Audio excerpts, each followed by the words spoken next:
Amen, Luzon, Visayas at Mindanao, sumatin po ang biyaya at kapayapaan ngayong gabi mga kaibigan at sa ating mga kapatid. Ito po ang inyong likod na si Brother Ariel Ibarra, nagpapabati po sa inyo ng isang magandang gabi. Ito po muli ang Apostolic Back the Bible kung saan po ay nagpapahayag ng mga salita ng Diyos mula sa banal na kasulatan. At bago po tayo mag-umpisa, tayo po ay dadaan sa ating mga pagbati. Binabati po natin ang ating mga kapatiran dito po sa Pagbagi, Kaibiga, sa pangunguna ng ating Pastor Jeff Haspi at Sister Igora sa kanyang bahay. Binabati rin po natin ang ating mga kapatiran dyan sa Bulacan, sa pangunguna ni Brother Edwin Durmal, dyan kay na Brother B-Boy Alones, na Sister Betty Alones. Bati po natin sila ng isang magandang gabi. At binabati rin natin sila Brother Raymond Resurrection at sa kanya may bahay, na Sister Jenny Fuertes at kina Brother Jose Mercado. Binabati po natin sila ng isang magandang gabi. At din binabati rin po natin ang ating mga kapatid dyan sa Bulacan din. Ang aking kapatid na Sister Arlene Ibarra, sa aking mga pamangkin at kay Brother Art, din kay Brother Aaron Guevara, Brother Arvin Guevara, at kay Sister Ariela. Binabati natin sa isang magandang araw dyan, anumang oras sa kanya dyan sa Dubai. Binabati natin siya at din kay Brother Norbin Sarin na patuloy na sumusubaybay sa ating programa sa kanyang may bahay. At binabati rin natin ang ating kaibigan na si Brother Enrile diyan sa Valenzuela at ang family Ayag. Ay binabati rin natin ang isang magandang gabi. At hindi binabati rin natin ang mga taga Nueva Ecija sa pangunguna po ng ating Pastor Reynald Dizol at sa kanyang may bahay, kanyang Brother Morgan. Binabati natin siya at sa kanyang pamilya diyan. Tuloy po kayong sumubaybay sa Apostolic Back to the Bible. At hindi mga kaibigan ay binabati rin natin ang ating mga kapatid diyan sa Cavite sa pamumuno ng ating kapatid Brother Joel Haspi at sa kanyang pamilya diyan at sa tatay ng ating pastor diyan sa Cavite. Binabati po namin kayo ng isang magandang gabi at din ang ating mga kapatiran kaya na Brother Nelson Durmal at din ang Durmal family, One Family, Bayon Family.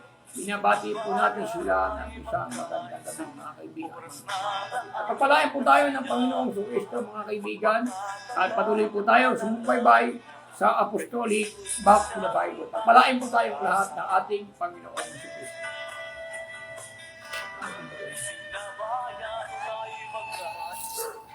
Amen. At magandang araw po sa inyo lahat mga kaibigan at mga kapatid. Nang nakaraan po ay ating pong ialakay ay tungkol po sa iglesia at mahalaga ba ang reliyon at relasyon at ang ating pagsamba sa ating Panginoong Jesucristo mga kaibigan at mga kapatid.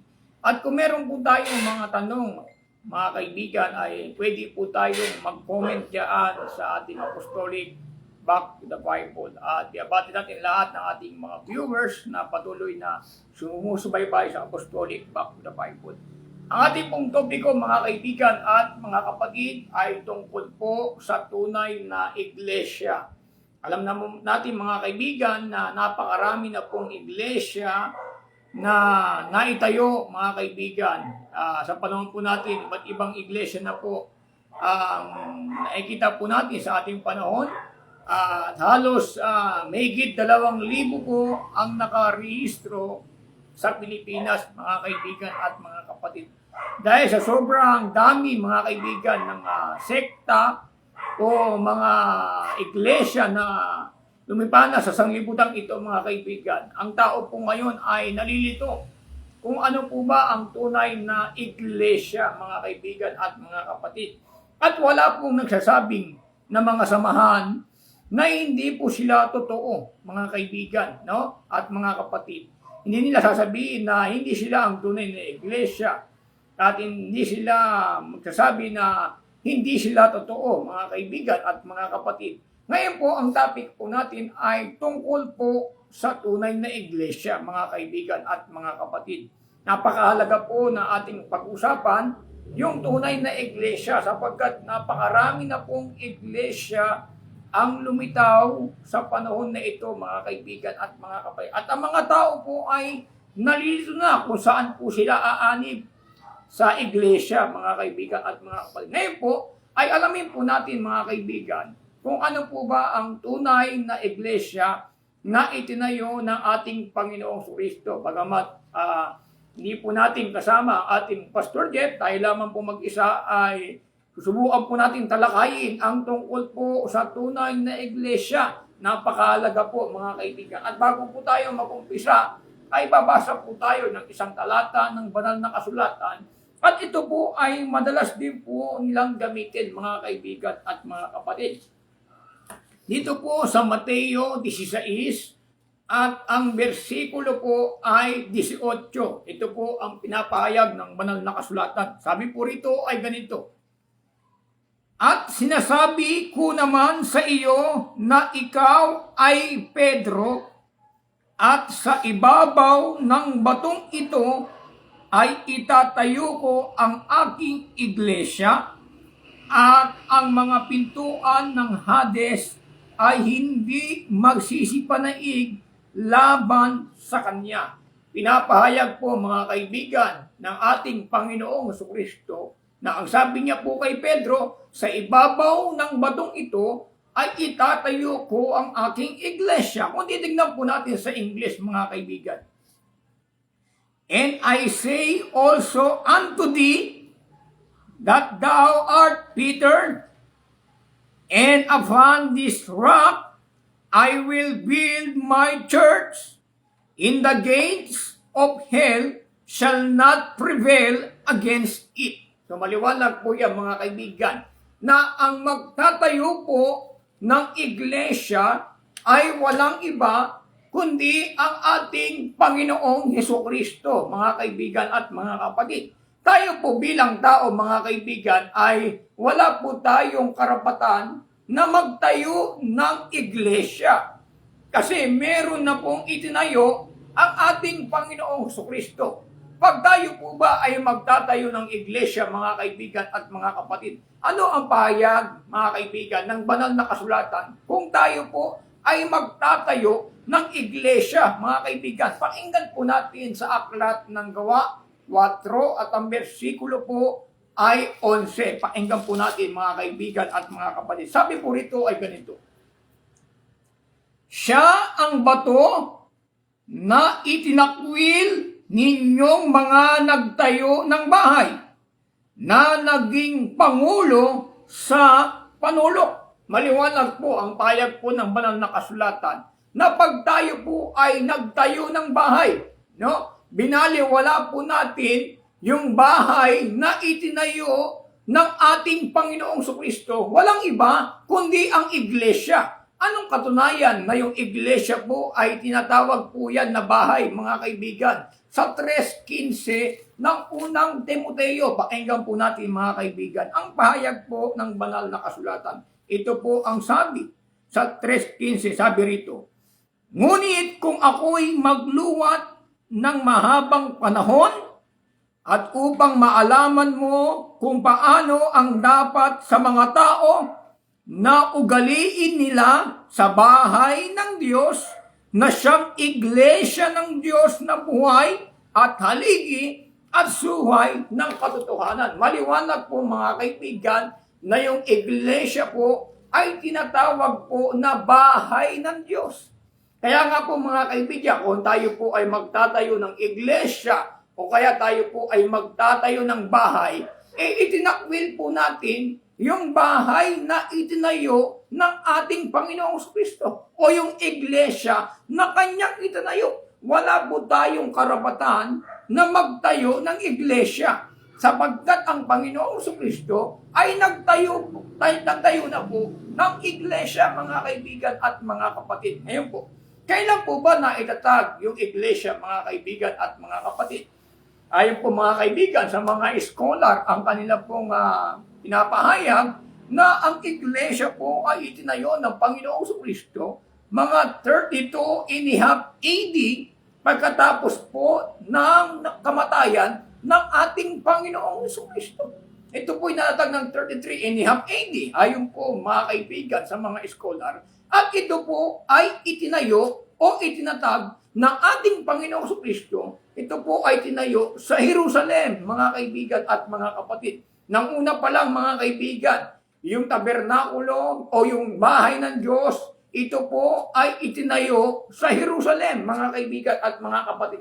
Pakinggan po natin sa aklat po ng Esdra, Kapitulo 1. Ano ang pahayag ng banal na kasulatan? Sa bersikulo po ay 3. Sino man sa inyo sa kanyang buong bayan, sumasakanya nawa ang kanyang Diyos at umahon siya sa Jerusalem na nasa Huda at itayo ang bahay ng Panginoon ng Diyos ng Israel. Siya'y Diyos na nasa Jerusalem. Maliwanag po mga kaibigan na ipinatayo po yung bahay ng Diyos, itinayo po ito sa Jerusalem. Mga kaibigan at mga kapatid, dahil po mga kaibigan, yung bahay ng Diyos, ito po ay nabuwal, ito po ay nabagsak mga kaibigan dahil po sa pagkakasala na ginawa po ng mga Israelita dahil sila po ay sumamba sa mga Diyos-Diyusan. Mga kaibigan at mga kapatid, sila po ay nagsidaan sa ibang daan. Sila po ay nagpakaligaw sa kanilang sarili at sila ay sumamba sa mga ibang Diyos, mga kaibigan at mga kapatid. Kaya nga ang ating Diyos, ginawa ng ating Diyos, mga kaibigan, siya po ay nagtatag ng iglesia upang doon niya tipunin ang mga tao. Mga kaibigan at mga kapatid, bakit po ba bumagsak ang iglesyang una, mga kaibigan? Ano ang pahayag ng banal na kasulatan? Bakit bumagsak yung unang iglesia, no? Kasi napakahalaga po na ating malaman, mga kaibigan at mga kapatid. Pakinggan po natin sa aklat ng Oseas 14 at ang bersikulo 1. Bakit bumagsak po ang Israel, mga kaibigan? Pakinggan po natin. O Israel, manumbalik ka sa Panginoon mong Diyos, sapagkat ikaw ay nabuwal dahil sa iyong kasamaan. So nabuwal po ang Israel dahil sa kanilang kasamaan. Alam po natin mga kaibigan na ang iglesia po ay nasa Israel po yan, no? Nasa Jerusalem, mga kaibigan at mga kapatid. Nabuwal po ang iglesia, mga kaibigan, dahil po sa kasamaan. Yung kasamaan po nila, yung kanilang pagsamba sa ibang Diyos, liban sa ating tunay na Diyos.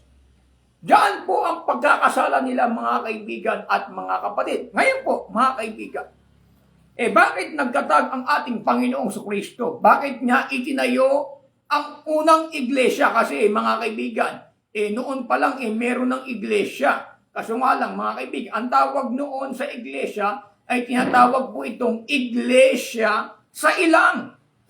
Iglesia sa ilang sa panahon po ni Moises, mga kaibigan at mga kapatid.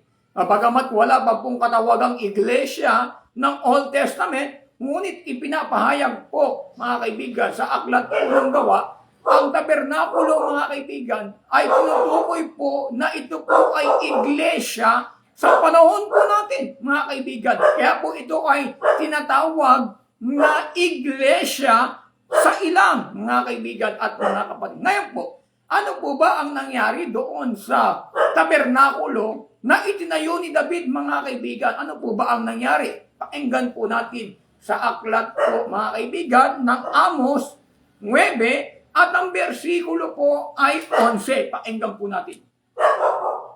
Sa araw na yaoy ay ibabangon ko ang tabernakulo ni David na nabuwal at tatakpan ko ang mga sira niyaon at ibabangon ko ang mga guho niyaon at aking itatayo na gaya ng mga araw na una, upang kanilang ariin ang nalabi sa Edom at ang lahat na bansa na mga tinatawag sa aking pangalan, sabi ng Panginoon na gumagawa nito. So maliwanag po mga kaibigan, yung mga kaanib po doon sa tabernakulo, no? Sa tabernakulo ni David na nabuwal, yung mga tao po ay tinatawag po sa pangalan ng ating Diyos, mga kaibigan at mga kapatid. Kung titignan po natin sa verse 12, upang kanilang ariin ang nalabi sa Edom at ang lahat na bansa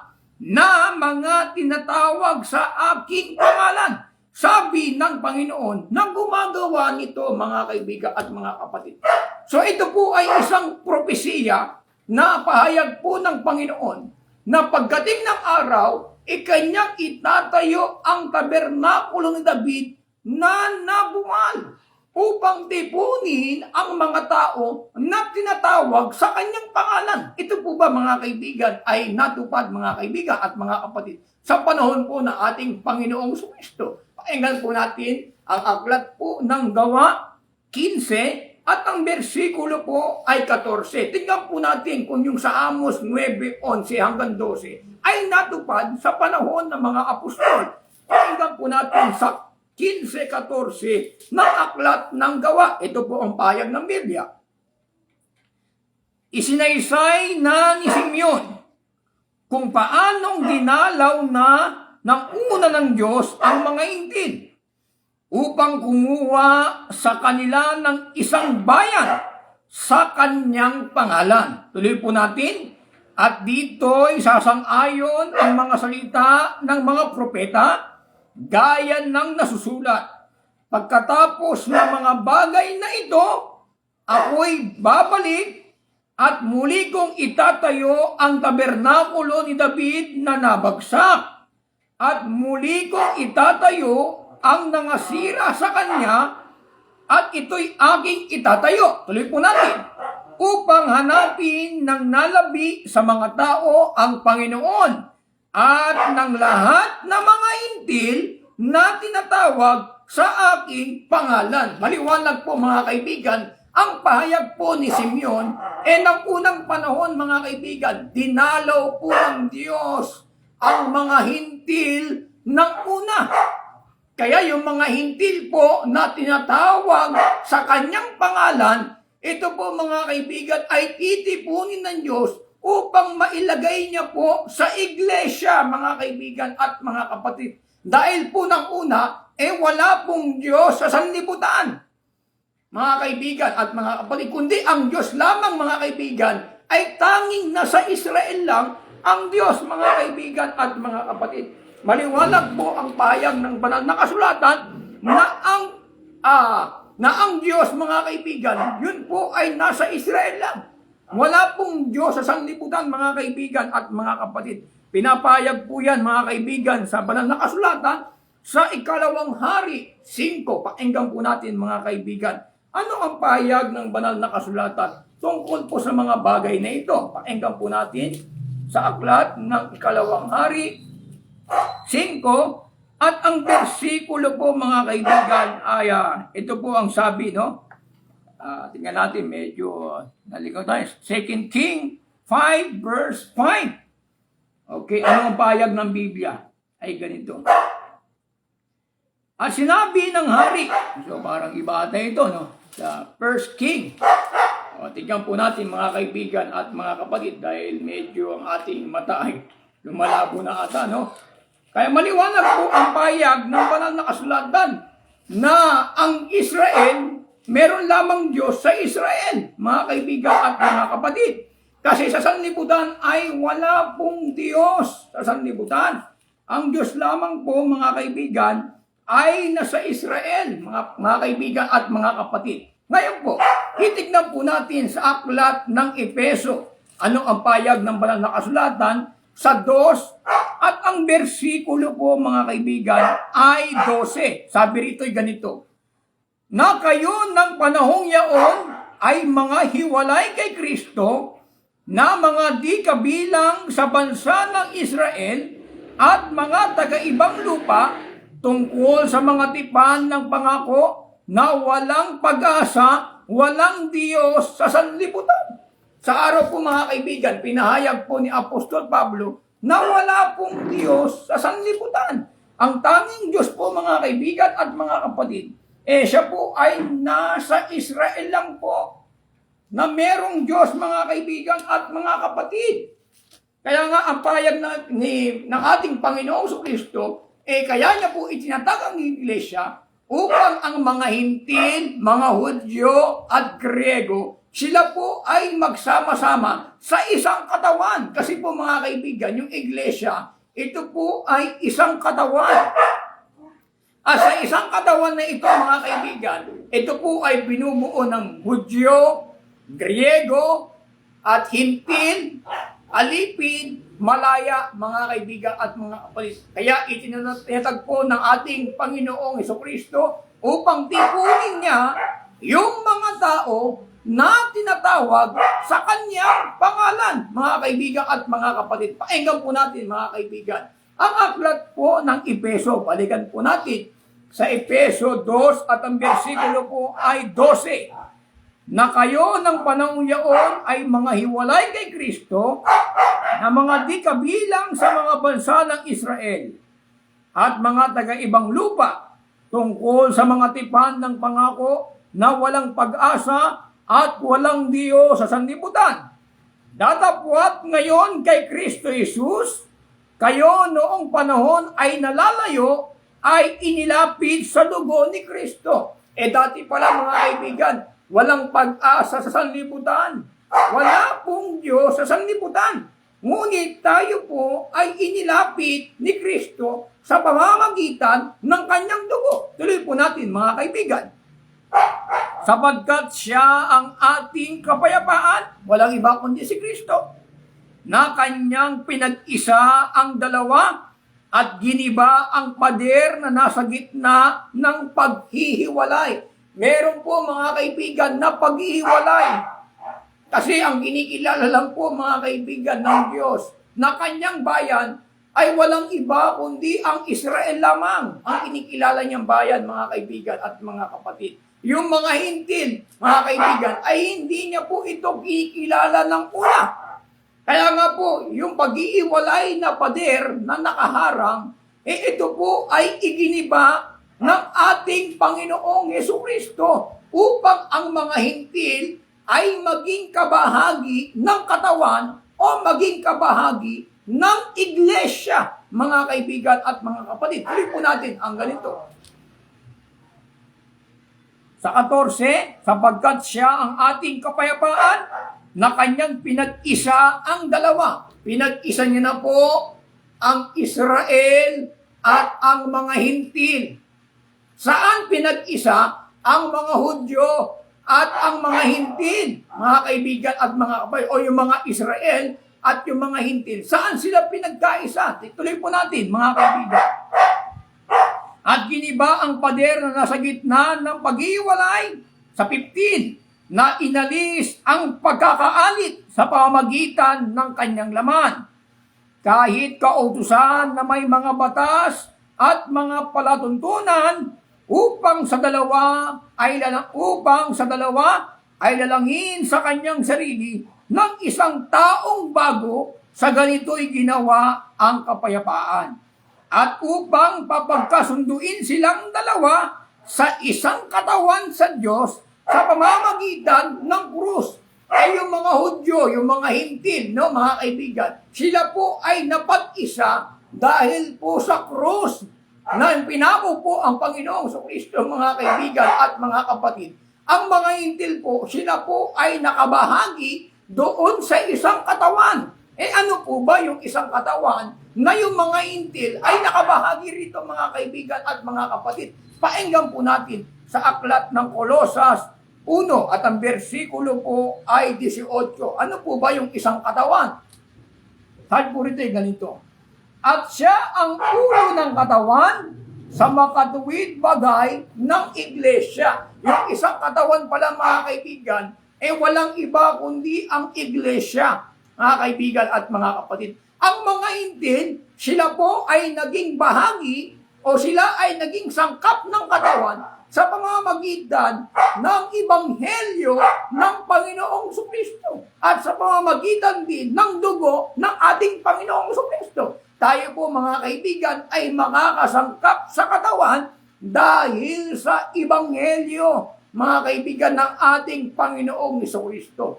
Sa Efeso 3 at ang bersikulo po ay 6. Pakinggan po natin mga kaibigan at sa ating mga kapatid. Sabi ko rito ay ganito, na ang mga hintil ay mga tagapagmana at mga kasangkap ng katawan. Yung katawan, walang iba kundi ang iglesia. Ang mga hintil po ay mga tagapagmana at mga kasangkap ng katawan at mga may bahagi sa pangako na kay Kristo Jesus sa pamamagitan ng Ebanghelyo. Ang mga hintil pala mga kaibigan, sila po ay magiging bahagi ng katawan sa pamamagitan ng Ebanghelyo ng ating Panginoong Kristo. Mga kaibigan at mga kapatid, meron na pong isang katawan. Ang gagawin po ng mga hintil, hindi po sila gagawa ng katawan. Hindi po sila magtatayo ng iglesia.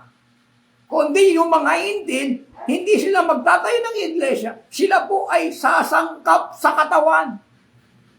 Sila po ay ibabahagi sa katawan. Hindi po sila magtatayo ng ibang katawan. Sa panahon po natin mga kaibigan, ang dami pong iglesia, ang daming katawan Mga kaibigan at mga kapatid, meron pong isang katawan sa Biblia. Pakinggan niyo po sa Efeso 4 at ang bersikulo po ay 4. Pakinggan po natin. May isang katawan, walang iba kundi ang iglesia, at isang espiritu, gaya naman ng pagkatawag sa inyo sa isang pag-asa ng pagtawag sa inyo. Isang Panginoon, isang pananampalataya, isang bautismo. Yung may isang katawan, walang iba kundi ang iglesia. At yung isang katawan na walang iba kundi ang iglesia, may isang espiritu yun, mga kaibigan at mga kapatid. Anong espiritu yun? Pakinggan nyo mga kaibigan. Sa aklat po ng unang Korinto 12, at ang bersikulo po ay 13. Ito po ang payag ng banal na kasulatan ay ganito. Sapagkat sa isang espiritu ay binabautismuhan tayong lahat sa isang katawan. Maging tayo'y Hudyo o Grego, maging mga alipin o mga laya, tayong lahat ay pinainom sa isang espiritu. May isang katawan, may isang espiritu. Yung isang katawan, mga kaibigan, na ibabautismo roon, yung isang espiritu na ibabautismo sa isang katawan. Paano po mga kaibigan? Maraming katawan. Isa lang po ang espiritu. At yung isang espiritu, mga kaibigan, na ibabautismo sa isang katawan, nag-iisa lang po yun. Ang isang espiritu ay para po sa isang katawan. Sa panahon po natin, napakadaming katawan. Napakadaming iglesia.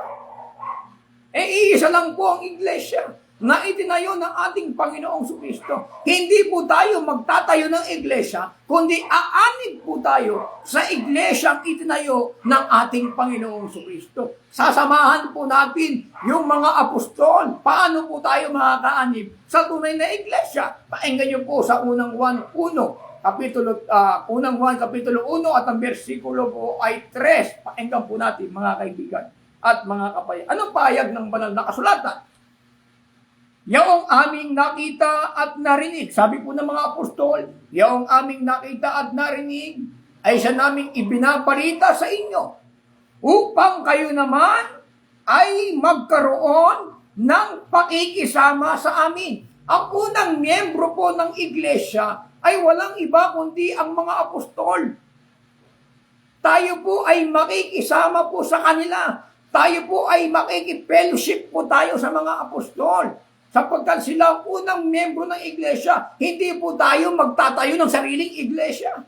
Kasi meron nang itinayo ang Panginoong Kristo ng iglesia at ang mga unang miyembro ay walang iba kundi ang mga apostol.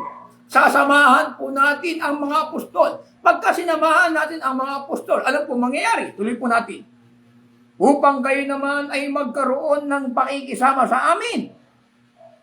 Oo, at tayo ay may pakikisama sa Ama at sa Kanyang anak na si Jesucristo. Pag tayo pala'y nakisama sa mga apostol, tayo po ay may pakikisama sa Ama at sa Kanyang anak na si Jesucristo. Kailangan mga kaibigan, yung itinayo ng Panginoong Jesucristo ng Iglesia, na ang unang membro ay walang iba kundi ang mga apostol. Sasamahan na lang po natin yung mga apostol. Pag sinamahan po natin ang mga apostol, meron po tayong pakikisama sa Ama at may pakikisama po tayo sa anak na walang iba kundi ang Panginoong Jesucristo. Pag magtatayo po tayo ng iglesia, mga kaibigan, itinakwil natin yung iglesyang itinayo ng ating Panginoong Jesucristo. Yun po ang pinakamahirap, mga kaibigan at mga kapatid. Kaya nga pagka natayo po tayo ng iglesia, ano ang pahayag po, mga kaibigan, ni Apostol Pablo? Sa aklat po ng Roma 10 at ang bersikulo po ay 4. Paenggan po natin, mga kaibigan at mga kapatid. Ano po ang sabi ay ganito? Sa 10 at ang bersikulo 3 ng Roma, paenggan niyo po. Sapagkat sa hindi nila pagkaalam ng katwiran ng Diyos at sa pagsusumakit na maitayo ang sariling kanila, ay hindi sila napasakop sa katwiran ng Diyos. Yung mga tao pala, mga kaibigan, na hindi nakakaalam ng katwiran ng Diyos, nagsusumakit na maitayo ang sariling kanila. Hindi sila napasakop sa katwiran ng Diyos. Ang tao pala, pwede pala magtayo ng sarili nila. Hindi sila napasakop sa katwiran ng Diyos. Pagtayo ka ng iglesia, hindi ka nagpasakop sa Diyos. Nagtayo ka ng sariling sayo lang. Kaya nga sabi ni Pablo, uulitin po natin, sapagkat sa hindi nila pagkaalam ng katwiran ng Diyos at sa pagsusumakit na maitayo ang sariling kanila, ay hindi sila napasakop sa katwiran ng Diyos. Kaya pag kayo po ay nagtayo ng iglesia na hindi iglesia ng ating Panginoong Kristo, hindi po kayo nagpasakop sa Diyos. Itinayo nyo lang yung sariling inyo. Kailangan po natin umanib sa iglesia itinayo ng ating Panginoong Kristo. Paano tayo makakaanib sa iglesia na itinayo ng ating Panginoong Kristo? Samahan po natin ang mga apostol sa kanilang turo at aral, mga kaibigan. Kaya sabi nila, yung aming nakita at narinig, siya naming binabalita sa inyo, upang kayo naman ay magkaroon ng pakikisama sa amin. Oo, tayo ay may pakikisama sa Ama at sa Kanyang anak na si Jesucristo. Napakahalaga, mga kaibigan, na meron po tayong pakikisama sa Ama at sa Kanyang anak na si Jesucristo. Sabi niya sa verse 4, ang lahat ng mga bagay na ito ay aming isinusulat sa inyo upang ang inyong mga kagalakan ay malubos. Kaya maliwanag po, mga kaibigan, na meron lamang pong iglesia na itinayo ang Panginoong Jesucristo. Marami po nagtayo ng iglesia, pero yung kanilang itinayong iglesia, malayo sa aral ng ating Panginoong Jesucristo. Malayo sa aral ng mga apostol. Kaya kung hindi po natin sasamahan ang mga apostol sa kanilang aral, tayo po ay nagtayo ng sariling atin, mga kaibigan at mga kapatid. Apagkat ang mga apostol, sila po, mga kaibigan, ay ibinigay ng Diyos upang sila ay maging pundasyon sa ating mga pananampalataya, mga kaibigan. Kaya maliwanag po ang pahayag po ng banal na kasulatan, mga kaibigan at mga kapatid. Kaya ang pahayag po ng banal na kasulatan, lagi po namin pinapahayag sa inyo, mga kaibigan. Sabi rito, sa 2 Kronika 15 at ang bersikulo ay 3, ngayon nga ang Israel ay malaon ng walang Diyos na tunay at walang tagapagturong saserdote at walang kautusan. Noon, mga kaibigan, ang Diyos kasi, mga kaibigan, umaalis kasi ang Diyos sa kanila pag binabaliwala nila ang Diyos. Kung ano kasi ang trato natin sa Diyos, yun din po kasi ang magiging trato sa atin ng Diyos. Kagaya ng trato ng mga Israelita doon sa kanilang Diyos, pinabayaan nila yung Diyos, pababayaan din po sila ng Diyos. Tuloy po natin sa 4. Sabi rito ay ganito, sa 2, Ikalawang Kronika 15 at ang versikulo po ay 2. At siya'y lumabas na sinalubong si Asa. At sinabi niya sa kanya, dinggin ninyo ako, Asa, at buong Huda at Benamin. Ang Panginoon ay sumasa inyo, samantalang kayo'y sumasa kanya. At kung inyong hanapin siya, siya'y masusumpungan sa inyo. Ngunit kung pababayaan ninyo siya, kanyang pababayaan kayo. Ngayon nga ang Israel ay malao ng walang Diyos na tunay at walang tagapagpurong saserdote at walang kautusan.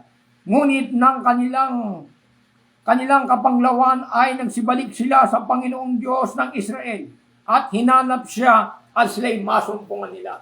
Ang Diyos mga kaibigan, pagka ating pinabayaan ng Diyos, pababayaan din po tayo ng Diyos mga kaibigan at mga kapatid. Kaya kailangan po natin manumbalik po tayo mga kaibigan. Para tayo po ay makapanumbalik sa ating Diyos mga kaibigan. Hanapin po natin ang kanyang kaharian at ang kanyang katwiran mga kaibigan at mga kapatid. Ngayon po, sa iglesia, napakahalaga ba ng iglesia mga kaibigan at mga kapatid?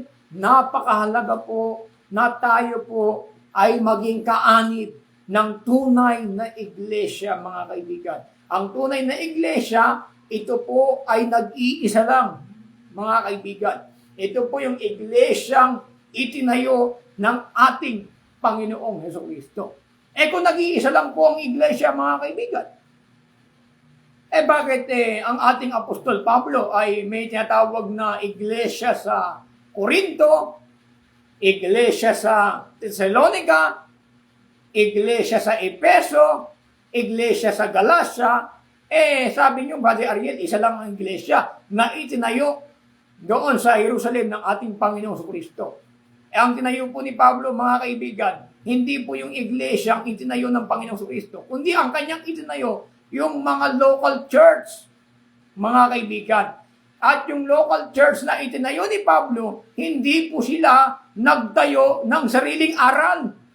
Ang aral po yun, mga kaibigan, ng iglesia itinayo ni Pablo, yung aral po yun din po yung aral sa Israel. Yun din po ang aral sa Jerusalem. Kung ano yung aral doon sa iglesia sa Jerusalem, ganun din po ang aral na itinuturo ni Apostol Pablo, mga kaibigan, sapagkat mag-uumpisa po ang kanilang pangangaral, mag-uumpisa po sa Jerusalem. Painggan niyo po sa aklat po ng Gawa 1 at ang versikulo po ay 8. Painggan po natin mga kaibigan at mga kapatid. Datapwat tatanggapin ninyo ang kapangyarihan pagdating sa inyo ng Espiritu Santo. Kayo'y magiging mga saksi ko sa Jerusalem at sa buong Judea at Samaria at hanggang sa uli-ulihang hangganan ng lupa. Ang pangangaral po mga kaibigan ay mag-uumpisa po sa Jerusalem, sa Samaria, hanggang sa kauli-ulihang hangganan ng lupa. Kung ano po yung aral sa Jerusalem, yun din po yung aral na itinuturo ni Apostol Pablo. Iisa po sila sa aral. Mga kaibigan, kaya nga tayo ay may pakikisama sa mga apostol. Pag sinamahan po natin ang mga apostol, mga kaibigan at mga kapatid, yun po ang magiging basihan na tayo po ay nakaanib sa tunay na iglesia, sa iisang iglesia, mga kaibigan, sa pamamagitan po ng aral. Yung aral po, yun po ang magdudugtong sa atin, sa mga apostol. Pag tayo po'y nabautismuhan sa pangalan ng Panginoong Jesucristo, mga kaibigan at mga kapatid, lahat po ng nabautismuhan sa pangalan ng Jesucristo, sila'y nagsipanatiling matibay sa turo ng mga apostol. Kaya ipagka tayo po'y natiling matibay sa turo ng mga apostol, mga kaibigan at mga kapatid, tayo po ay may pakikisama sa mga apostol. At kung meron po tayong pakikisama sa mga apostol, meron po tayong pakikisama sa Ama at sa kanyang anak na si Jesucristo. Kaya malinaw po mga kaibigan, tinanggal po ng Panginoong Jesucristo yung pader ng paghihiwalay. Yung pader ng paggalit, natanggal po yun mga kaibigan. Pinag-isa ang Israel at ang mga hintil sa isang katawan. Kaya ang isang katawan na iglesia, Hudyo ka man, Grego ka man, Hintil ka man, Malaya ka man, Alipin ka man, mga kaibigan at mga kapatid, anumang lahi mo, tayo po mga kaibigan ay magkasama doon sa isang katawan. Walang iba kundi ang iglesia, mga kaibigan at mga kapatid. Kaya nga po, kahit maraming mga local church, pero isa lang po ang aral na dala-dala nila. Kaya po mga kaibigan, kung yung aral po natin ay kagaya ng aral ng mga apostol, tayo po ay magiging sangkap o magiging bahagi ng iglesyang nag-iisa, mga kaibigan at mga kapatid. Kaya napakahalaga po na malaman po natin ang tunay na iglesia. Ano ba ang bautismo sa tunay na iglesia? Ang bautismo po sa tunay na iglesia ay bautismo sa pangalan ng Panginoong Hesukristo. Walang apostol ni isa man ang nagbautismo sa pangalan ng Ama, Anak, Espiritu Santo. Hindi po nila ginamit yan sa kanilang pagbabautismo. Ang ginamit po nilang pagbabautismo ay sa pangalan ng Panginoong Hesukristo. Ang bautismo ni Pablo sa mga Israelita, sa Gawa 2:38, sa pangalan ng Panginoong Hesukristo. Ang bautismo ng mga taga-Samaria sa panahon ni Felipe, sa Gawa 8:12 hanggang 16, sa pangalan ng Panginoong Hesukristo. Ang bautismo po mga kaibigan, doon sa panahon ni Pedro, doon kay na Cornelio na mga Hintil, ay sa pangalan ng Panginoong Hesukristo sa Gawa 10:44 hanggang 49 hanggang 48. Ang bautismo po na ipinautismo ni Pablo doon sa mga alagad ni Juan Bautista ng una na naging kawan ni Apollos sa Gawa 19:1 hanggang 5 ay sa pangalan ng Panginoong Hesukristo. Kung isang bautismo lang, mga kaibigan, yung isang bautismo ay yun po ay nasa tunay na iglesia sa pangalan ng Panginoong Hesukristo. Pagka ang iglesia, ang kanyang bautismo ay hindi sa pangalan ng Panginoong Hesukristo, hindi po nila sinamahan sa turo at aral ang mga apostol, mga kaibigan. Ngunit, hindi pa rin po batayan na porkit ang bautismo nyo po ay sa pangalan ng Panginoong Hesukristo, tunay nga kayong iglesia ng Panginoong Hesukristo, mga kaibigan at mga kapatid. Makikita po yan, mga kaibigan, sa mga iba't ibang turo at aral na ating makikita sa iglesia. Kasi makikilala kasi ang isang grupo o isang umanib sa iglesia ng Panginoong Hesukristo. Makikilala po natin yan sa aral. Pakinggan niyo po sa 17 ng 1. Ano ang sabi ng Panginoong Hesukristo, mga kaibigan at sa ating mga kapatid? Saan ba makikilala ang tunay na iglesia? Pakinggan niyo po.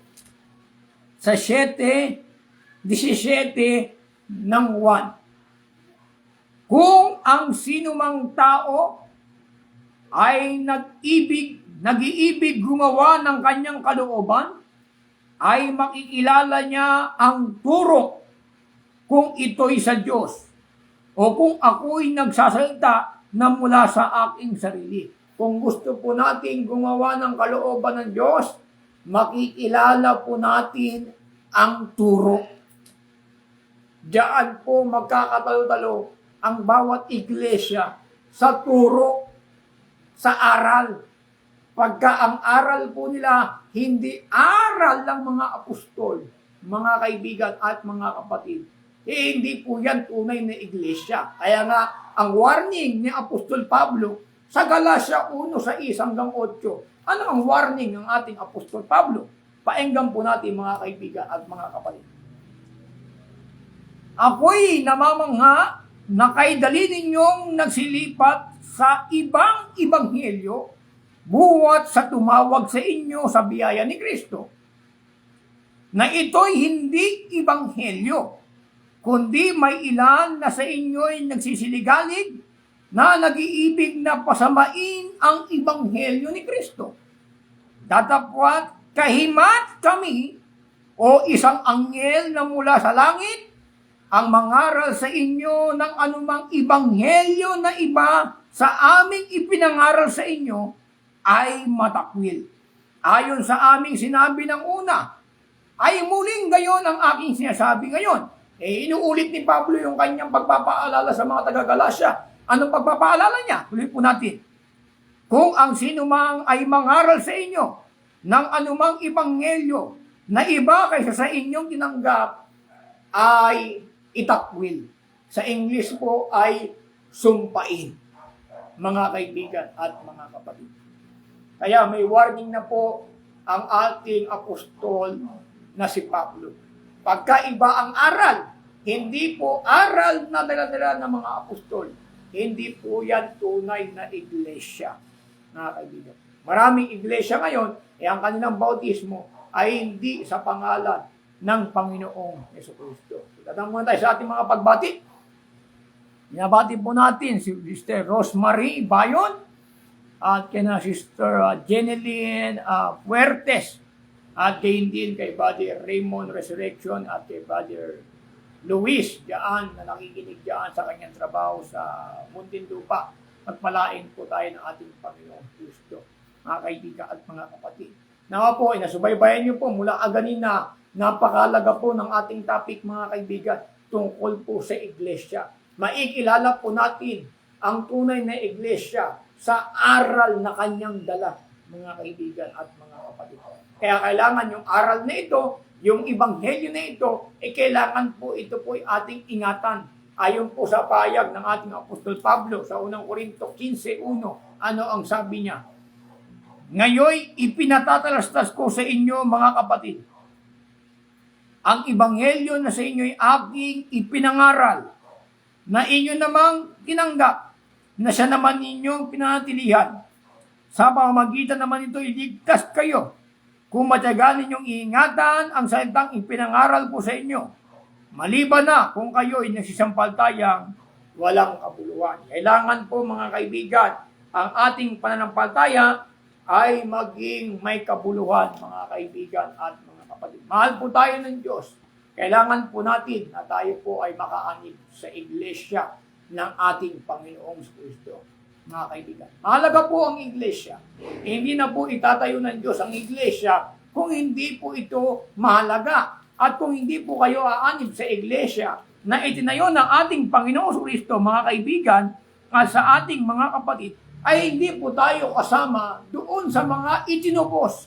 Kasi ang itinubos po ng Diyos sa mga kasalanan, ang tinubos po ni Kristo sa kasalanan, walang iba kundi ang iglesia.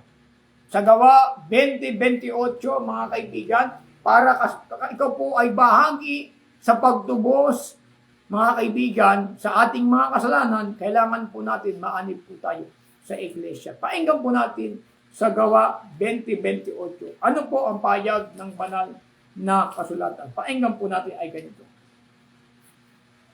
Ingatan ninyo ang inyong sarili at ang buong kawan na sa kanila'y ginawa kayo ng Espiritu Santo na mga obispo upang pakanin ninyo ang iglesia ng Panginoon na binili niya ng kanyang sariling dugo.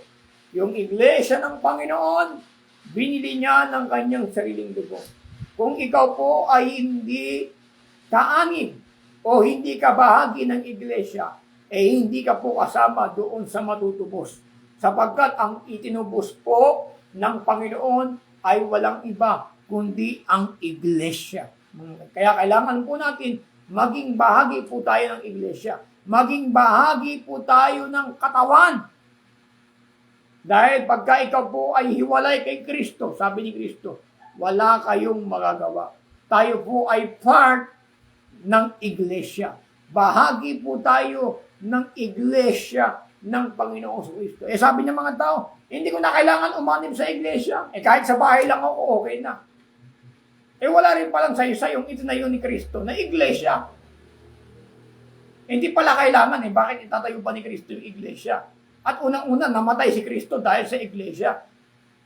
Mamamatay ba si Kristo sa iglesia na walang kabuluhan? Ayaw mo pala umanib sa iglesia. Di wala rin palang kwenta yung pagtubos ni Kristo sa iglesia. Dahil ayaw mo umanib doon sa iglesia ang kanyang itinayo. Kaya pagdating po ng araw, yung iglesia po na itinayo ni Kristo, ito rin po yung kanyang babalikan. Ayaw mo umanib sa iglesia Ang babalikan nga ng Panginoon yung iglesia sa kanyang pagbabalik. Pakinggan niyo po mga kaibigan, sa 5:23 ng Efeso, ano po ba ang ililigtas ng ating Panginoong Kristo? 5:23 ng Efeso. Sabi po rito ganito, sapagkat ang lalaki ay pangulo ng kanyang asawa. Gaya naman ni Kristo na pangulo ng iglesia, siya rin ang tagapagligtas ng katawan. Ang ililigtas po ni Kristo ay walang iba kundi ang iglesia. Yung iglesia po, ito po yung kanyang tinubos sa kasalanan. Kaya ang iglesia rin po ang kanyang ililigtas sa kanyang pagbabalik. Anong klaseng iglesia ang babalikan ng ating Panginoong Kristo? Dito pa rin po, sa aklat pa rin ng Efeso, sa 5 at ang bersikulo po ay 27. Anong klaseng iglesia? Sabi rito, upang ang iglesia ay maiharap sa kanyang sarili na maluwalhati, na walang dungis o kulubot o anumang gayong bagay, kundi ito'y narapat maging banal at walang kapintasan. Mga kaibigan, ang tunay pong iglesia, mga kaibigan, hindi po ang building, hindi po ang gusali. Ang iglesia po ay walang iba kundi ang mga tao. Yung mga tao, mga kaibigan, na naglingkod sa Diyos, yung mga tao na nabautismuhan sa kanyang pangalan. Kaya sabi ng Panginoon, ang aking bayan ay tinatawag sa kanyang pangalan. Ano po ang bayan ng Diyos ngayon? Israel ba ang bayan ng Diyos ngayon? Hindi na ho. Ang bayan na po ng Diyos ngayon ay walang iba kundi ang kanyang iglesia. Kailangan maanib ka sa bayan ng Diyos, walang iba kundi po ang iglesia. Kung hindi po kayo maanib sa iglesia, mga kaibigan, ay hindi po tayo maniligtas. Sapagkat ang ililigtas po ng Diyos ay walang iba kundi yung kanyang iglesia. Yung iglesia ang kanyang itinatag at sa kanyang pagbabalik, ang iglesia rin ang kanyang kukunin, mga kaibigan. At kaya kailangan po natin, Hudyo ka man, Griego ka man, anuman ang iyong lahi, mga kaibigan at mga kapatid. Kailangan po natin maging bahagi po tayo, maging part po tayo ng iglesia. Ang babalikan po ng Diyos ay walang iba kundi ang iglesia. At ang mga iglesia, ito po yung mga tao na naglingkod sa Panginoong Kristo at mga nabautismohan sa kanyang pangalan, kaya tayo ay tinatawag sa kanyang pangalan. Ano pa po hinintay po natin, mga kaibigan? Ano pa po ang pasya natin sa ating mga viewers na patuloy na sumusubaybay? Kailangan po natin maanib po tayo sa tunay na iglesia. Mahalaga po ang iglesia. Hindi po itatayo ng Panginoong Kristo ang iglesia kung hindi po ito mahalaga. Napakahalaga po ang iglesia na itinayo ng Panginoong Kristo. Dahil kung hindi po mahalaga ang iglesia, hindi niya po ibibigay ang kanyang buhay dahil sa iglesia. Ang Apostol Pablo, ibinigay niya ang kanyang buhay dahil sa iglesia ng Panginoong Heso Kristo, mga kaibigan. Mahalaga po ang iglesia, mga kaibigan at mga kapatid. So, siguro, meron mga katanungan yung ating mga kapatid. No, hindi po natin makita yung tanong, no? Sa lahat po ng ating mga kapatiran, so, Sir Michelle, may mga tanong ba? Sir? So, medyo wala. Hindi natin makakita, mga kaibigan, kasi malayo yung cellphone, no? Siguro, sa mga katanungan, mga kaibigan at mga kapatid, napakalaga po na tayo po ay umanib sa iglesia. Yan po, mga kaibigan, hindi po yan tinuturo ng iba. Dito rin po natin maririnig yan, mga kaibigan, na napakalaga po ang iglesia. Payag po ng iba, kahit sa bahay ka lang, hindi ka bahagi ng iglesia, maliligtas ka na. Iba naman, manampalataya ka lang, ligtas ka na. Hindi po ganun, mga kaibigan. Ang kaligtasan po natin, ginawa po ni Kristo, hindi po madali. Nag-sacrifice po ang Panginoong Kristo. Hinandog niya ang kanyang sarili sa iglesia upang tayo po ay maligtas. Kaya gawin po natin, dahil ginawa na ng Diyos yung kanyang gawain sa atin upang tayo maligtas, kailangan ng mga kaibigan, sukulian po natin yung pagmamahal ng Panginoon sa iglesia. Kaya nga sabi ng Panginoong Kristo doon kay Pedro, Pedro, iniibig mo ba ako? Sabi ni Pedro, Panginoon, nalaman mo na ikaw ay aking iniibig. Sabi ng Panginoon, pakanin mo ang aking iglesia. Kaya napakalaga po mga kaibigan, mga kapatid, na iglesia na itinayo ng Panginoon. So, Brad, yung cellphone, baka may mga tanong ng mga kapatid. Si Michelle. Sa kanya natin yung cellphone. Kasi nakita natin, parang may tanong ata si Brother Raymond Resurrection, no? Kaya napakalaga mga kaibigan na tayo po ay makaanib sa iglesia na itinayo ng ating Panginoong Kristo, mga kaibigan at mga kaibigan. Check natin kung may mga tanong ng ating mga kapatiran.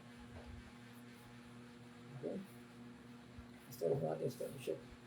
Okay, si Bani Raymond. Malakas ang kutob ko, may tanong ito. May tanong dito, brother. Paano kung hindi daw naabot sa pangangaral sa salita ng Diyos at hindi nakaanib sa iglesia at namatay, makakamtam din ba ang kaligtasan? Ito mga kaibigan, maganda yung katanungan ng ating kapatid na paano yung mga hindi na pangaralan? Kasi, bawa mga kaibigan, kasi yung sa liblib na bundok, sa bundok, wala namang pastor na pumupunta roon. O kaya, kung meron mga TV, walang signal doon, no? O walang radyo, walang signal. Paano yan mga kaibigan? Hindi sila nakaanib doon sa iglesia ang itinayo ng Panginoon Kristo. Hindi ba sila maliligtas dahil hindi po sila nakaanib sa iglesia ng Panginoon Kristo? Paenggan po natin mga kaibigan sa aklat po ng Roma 2 at ang bersikulo po ay 14. Ano ang payag ng banal na kasulatan? Sabi po ganito.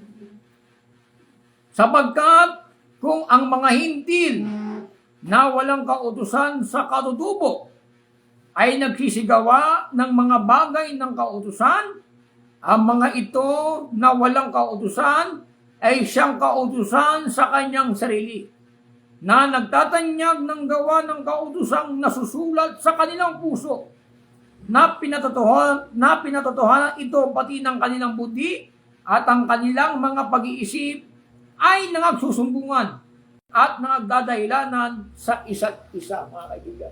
Ang tanong po ng ating kapatid, paano hindi sila naanib sa iglesia? Hindi sila nakarinig ng aral ng Diyos. Mga kaibigan, meron po mga kaibigan na kautusan ng Diyos na nasusulat po sa kanilang puso. Ang Diyos na po ang bahalang humatol po sa kanila. Pag ginaganap po nila yung kautusan ng Diyos na nasusulat sa kanilang puso, yun po ang hatol sa kanila, mga kaibigan. Kaya nga sabi ni Pablo, mga kaibigan, painggan din po natin sa Roma 2 at versikulo po ay 16, sabi niya, sa araw na hatulan ng Diyos ang mga lihim na mga tao, ayon sa aking ebanghelyo, sa pamamagitan ni Jesucristo. Yung iba mga kaibigan, hatulan po ng Diyos. Hatulan po ng Diyos yung mga tao ayon doon sa ebanghelyo ng ating Panginoong Jesucristo. Yung mga walang kautusan, hahatulan po sila sa walang kautusan. Yung walang kautusan, hahatulan po sila sa walang kautusan. Yung nasa kautusan, hahatulan po sila sa kautusan. Halimbawa po mga kaibigan, sa panahon po ni Juan Bautista, hindi po sila tumalima sa pahayag ni Juan Bautista, doon po sila hahatulan ayon sa kautusan sa panahon ni Juan Bautista. Kung tayo po inaabutan sa kautusan ng Panginoong Kristo, hahatulan po tayo sa kautusan ng Panginoong Kristo. Paano yung mga walang kautusan, yung mga nasa bundok? Hahatulan po sila ng Diyos ayon sa walang kautusan sa panahon nila, mga kaibigan. Sapagkat yung kautusan, inilagay po ng Diyos sa kanilang puso at pinatutunayan po yun ng kanilang budhi, mga kaibigan at mga kapatid. Kaya nga po namatay ang Panginoong Kristo dahil sa iglesia. Yung iglesia, mga kaibigan, hindi lang po ito mga hintil. Kasama po rito ang mga Hudyo, mga Griego, mga kaibigan. Tinubos ng ating Panginoong Kristo ang kanyang mga anak mga kaibigan at mga kapatid. Paano yan? Wala pa yung iglesia sa panahon ni Noah. Ibig sabihin ba si Noah ay hindi ligtas dahil wala pang iglesia sa panahon nila? Yung mga ipinangaralan ni Noah sa panahon nila, maliligtas sila doon sa ipinangaral ni Noah sa kanila.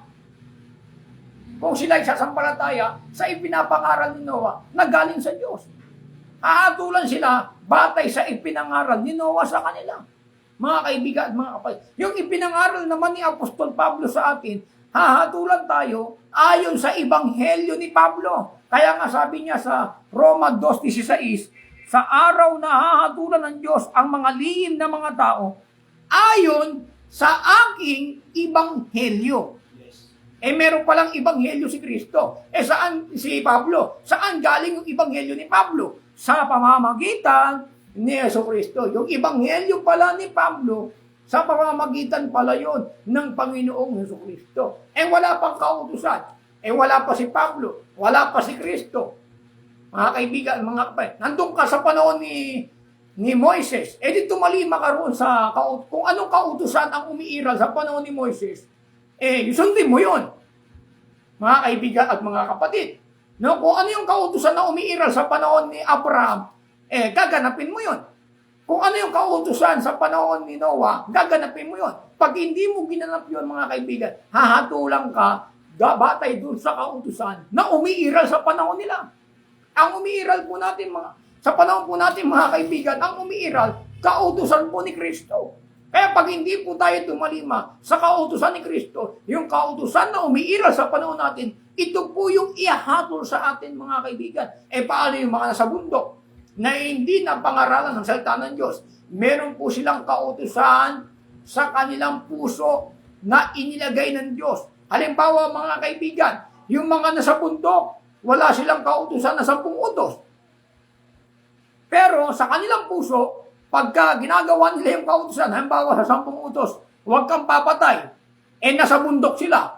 Hindi nila alam yung 10 utos na huwag papatay. Hindi naman sila pumapatay. Di nakaaganap sila sa kautusan. Kasi wala silang nakalagay na utos na huwag kang papatay. Wala silang pattern na patayan tungkol sa kautusan. Halimbawa, mga kaibigan, sa 10 utos, huwag kang papatay. Ibinigay yung 10 utos sa mga Israelita. Yung mga taong taga-bundok, wala silang kautusan. Kung hindi sila pumapatay, di nakakatupad sila ng kautusan. Bawa, nakatira ka sa bundok, hindi ka naman nangangalunya, hindi ka naman pumapatay, hindi ka naman nagnanakaw, hindi ka naman nagsisinungaling. Di nakakatupad ka ng kautusan kahit wala kang kautusan. Yan po ay kautusan na nasusulat sa iyong puso. Basahin nga natin, mga kaibigan, sa 2:13, pakinggan niyo po. Sa 2:12 ng Roma, sapagkat ang lahat na nagkasala ng walang kautusan ay mga papahamak din naman sa walang kautusan. Pag nagkasala ka pala sa walang kautusan, mapapahamak ka rin doon sa walang kautusan. Bawa sa walang kautusan, sa bundok, mga kaibigan, hindi ka naabot ang ebanghelyo, walang kautusan doon. Pumatay ka, nagnakaw ka, nangalunya ka, mapapahamak ka sa walang kautusan. Mga kaibigan at mga kapatid, tuloy po natin. Gayun din naman walang kautusan. At ang lahat na nasa ilalim ng kautusan ay sa kautusan din sila hahatulan. Bawa, nasa kautusan ka na. Ano ibig sabihin nyo? Alam mo na ang utos, alam mo na ang aral. Pumatay ka, hahatulan ka rin doon sa kautusan. Yung mga taong wala sa kautusan, hahatulan po sila ayon sa walang kautusan. Yung mga nasa kautusan, hahatulan po sila batay sa kautusan. Tuloy po natin sa 13. Sapagkat hindi ang mga tagapakinig ng kautusan ang siyang mga ganap sa harapan ng Diyos, kundi sa nagsisitalima sa kautusan ay aariing ganap. Halimbawa, mga kaibigan, meron kang kautusan. Pero yung kautusan, pinakikinggan mo lang. Pero hindi mo tinutupad. Useless lang, mga kaibigan. Mabuti pa yung wala kang alam ng kautusan, na tumutupad ka ng kautusan. Tuloy natin. Sapagkat kung ang mga hintil na walang kautusan sa katutubo ay nagsisigawa ng mga bagay ng kautusan. Yung mga intil, mga kaibigan, wala naman silang 10 utos ng una. Pero yung mga intil, nakakaganap sila ng 10 utos, bagamat wala silang kautusan. Pero itong mga Hudyo, merong kautusan, pero hindi nila natutupad yung kautusan na ibinigay sa kanila. Pero mga intil, wala silang kautusan sa katutubo, pero nakakaganap sila ng kautusan. Nasaan yung kautusan? Tuloy po natin. Ay nagsisigawa ng mga bagay ng mga kautusan. Ang mga ito na walang kautusan ay siyang kautusan sa kanilang sarili. Yung kautusan sa kanilang sarili, ano yun? Tuloy natin. Na nagtatanyag ng gawa ng kautusang nasusulat sa kanilang puso. Meron pala tayong kautusan na nasusulat sa ating puso na pinatutunayan ito ng ating buti. Kaya mga kaibigan, yung mga taong nasa bundok na hindi naabutan ng aral, mga kaibigan, ang magtuturo sa kanila na sila'y nakakalabag sa kautusan, yung kanilang buti, yung kanilang konsensya. Bawa mga kaibigan, pumatay sila. Ang uusig sa kanila yung konsensya nila. Ibig sabihin, pag sila'y inusig ng kanilang buti o konsensya, nagkakasala sila sa Diyos. Bawa, nangalon niya sila, nagnakaw sila, pumatay sila, inuusig sila ng kanilang konsensya, mga kaibigan. Yun ang katunayan na sila'y nakakalabag sa Diyos, mga kaibigan. Doon po sila hahatulan ng Diyos ayon sa kanilang budhi, ayon sa kanilang konsensya, mga kaibigan at mga kapatid. Bakit? Kasi dati, yung 10 utos, isinulat sa bato. Ngayon, isinulat na po yung kautusan, isinulat na sa puso. Pakinggan nyo, mga kaibigan, sa aklat po ng banal na kasulatan, no? Ganyan din po ang payag ni Apostol Pablo. Sa 2 Korinto 3 at ang bersikulo po ay 1. Pakinggan po natin, mga kaibigan at mga kapatid. Maganda po yung tanong ng ating kapatid na Raymond, no? Pakinggan po natin, mga kaibigan. Sa 3 at ang bersikulo ay 1. Pinasisimulan baga naming muli na ikapagkapuri ang aming sarili? O kami baga ay nangangailangan na gaya ng iba, na mga sulat na papuri sa inyo o mula sa inyo? Kayo ay aming mga sulat na nasusulat sa aming mga puso, nakikilala at nababasa ng lahat ng mga tao. Yamang nahahayag na kayo'y sulat ni Kristo na pinangangasiwaan namin, hindi isinulat ng tinta, kundi ng Espiritu ng Diyos na buhay, hindi sa mga tapyas ng bato, kundi sa mga tapyas ng pusong laman. Tuloy po natin sa 6, na sa amin ay nagpapaging sapat na mga ministro ng bagong tipan, hindi ng titik, kundi ng Espiritu. Sapagkat ang titik ay bumubuhay, ang titik ay pumapatay, datapwat ang Espiritu ay nagbibigay ng buhay. Sinusulat pala ng Diyos ang kautusan sa panahon natin sa puso. Kaya kahit walang Biblia, andun ka sa trabaho mo, alam mo na bawal yung ginagawa mo. Bakit? May kautusan kang inilagay ng Diyos sa iyong puso. Meron kang salita ng Diyos, mga kaibigan. Kaya yung mga nasa bundok, wala man silang salita ng Diyos, pero meron silang budhi na nilagay ng Diyos sa kanila upang malaman nila kung tama o mali ang kanilang ginagawa. Pagka sila inusig ng kanilang budhi, yun po ang katunayan na sila po'y nakakalabag sa Diyos, mga kaibigan, mga kapatid. Okay, meron pa bang mga tanong? Wala na ata, no? Siguro, sufficiente na siguro yung ating kasagutan, no? At nabati po natin ang ating kapatid na Brother Edwin. Siya po ay nandito, mga kaibigan at mga kapatid. So, yun po yun, mga kaibigan, no? Hindi siya naanib sa iglesia ng Panginoon. Pero nakaaganap siya ng kautusan ng Panginoon. Meron po siyang dahilan, mga kaibigan at mga kapatid. Ang Diyos na po ang bahalang humatol sa Kanya, mga kaibigan at mga kapatid. Muli po, mga kaibigan, pagpalain po tayo ng Panginoong Kristo. Ito po muli ang iyong lingkod na si Brother Ariel Ibarra. Mabati po sa inyo ng isang magandang gabi. Ito po ang programang Apostolic Back to the Bible. Pagpalain po tayo ng ating Panginoong Kristo at magkita-kita tayo muli sa araw po ng Martes, alas 7 or alas 7:30 ng gabi pagpalain po tayo ng ating Panginoong Kristo. To God be all the glory.